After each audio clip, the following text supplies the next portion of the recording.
जैनब को हर एक मोड़ पे तड़पाएगी दुनिया, याद आओगे भैया, याद आओगे भैया। मौला हुसैन और जनाब ज़ैनब की मोहब्बत को महसूस करते हुए क्या कह रही जनाब ज़ैनब कि याद आएगा भैया मुझे अरमान तुम्हारा, तुम देख नहीं पाए हो अकबर का जो सहरा,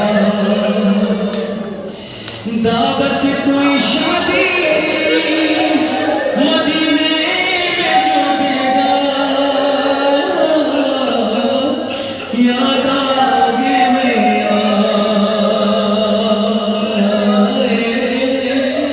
याद आओगे भैया। हाँ, होता था तकल्लुम यूं जुदा भाई बहन से,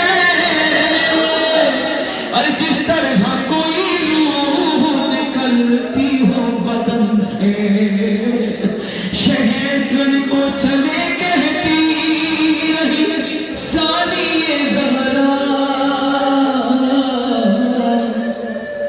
याद आओगे